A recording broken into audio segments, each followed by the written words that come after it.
ہیں کہ آغا محسن قراتی کے افراد، ایک دفعہ شاید میں نے پہلے بھی اس مثال کو بیان کیا تھا کہ افراد کی 3 اقسام ہوتی. فرماتے ہیں اینک یعنی جو چشمہ لگاتے ہیں، لحاف اور قالین کی مثال بڑی اچھی مثالیں دیتے ہیں. کہتے ہیں اینک میں کیا ہوتا ہے، اینک میں اگر کوئی داغ اور دھبا لگ جائے فوراً اس کو صاف کرتی. اچھا یہی داغ یا دھبا لحاف میں لگ جائے تو ہفتے 15 دن کا انتظار کرتی ہیں، جب دھوبی یا لانڈری وغیرہ کو دیا جائے گا تب وہ جائے گا.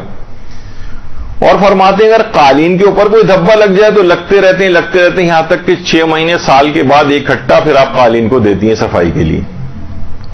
تو اور پھر اس کے بعد جب سال 6 مہینے بعد جب وہ جاتا ہے وہاں پر اور ڈنڈے مار مار کے اس پہ سے صفائی کی جاتی ہے تو پھر وہ قالین جو ہے وہ صاف ہوتا ہے. فرماتے ہیں کہ یہی بالکل حال جو ہے وہ مومنین کا بھی ہے. اس میں بعض تو نیک مومنین ہوتے ہیں کہ ادھر ان کے اوپر گناہ کا کوئی دھبا آیا اور فوراً ان کو کسی مصیبت میں مبتلا پروردگار کر دیتا ہے، جس طرح چشمہ کو فوری طور پر صاف کیا جاتا ہے اس طرح سے اس کے گناہ تاکہ فوراً صاف ہو جائیں. یہ کسی مشکل میں جاتا ہے فقط یہ توبہ کی طرف متوجہ ہوتا ہے یا اللہ کی طرف راغب ہوتا ہے، اس طرح چشمے کو ہم فوراً صاف کرتے ہیں. تو نیک افراد جو ہے بعض اوقات کہتے ہیں کہ یہ حیران ہوتے ہیں کہ ہم فلاں تو اتنا گناہ کر رہا ہے لیکن اس پہ کچھ بھی نہیں ہو رہا، اور ہم نیکوکار ہیں، رمضان کے روزے رکھتے ہیں، نمازیں پڑھتے ہیں، نماز شب پڑھتے ہیں، اور اتنی مصیبتیں ہم پر آ جاتی ہیں. تو جو غلطیاں آپ سے ہوتی ہیں پروردگار چشمے کی طرح سے فوری طور پر آپ کی صفائی کرتا ہے.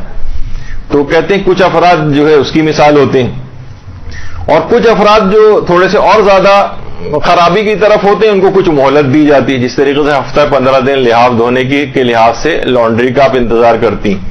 اور کچھ جو زیادہ بدماش ہوتے ہیں ان کو زیادہ بڑا ٹائم دیا جاتا ہے تاکہ ایک ساتھ اس کے بعد ڈنڈوں سے ان کی کٹائی جو ہے وہاں پر کی جائے اور آہستہ آہستہ ان کو، یہ خود مثال انہوں نے اپنے ایک درس کے اندر دی.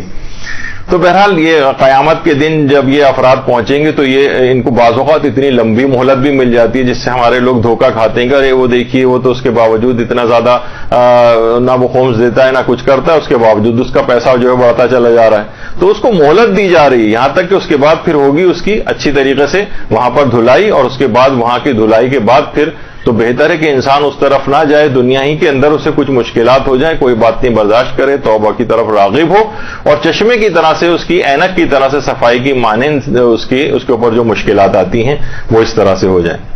تو بہرحال یہ بہترین موقع آپ کے پاس آ گیا ہے رمضان کا. اس کے یہ توبہ کرنے کا مہینہ ہے، گناہوں کو ترک کرنے کا مہینہ ہے، یہ گناہوں سے یو ٹرن لینے کا مہینہ ہے. اور جب بھی کہا جاتا ہے نا کہ توبہ کے لیے کانوں کو ہاتھ لگانا ضروری نہیں ہے بلکہ گناہوں سے ہاتھ اٹھانا ضروری ہوتا ہے.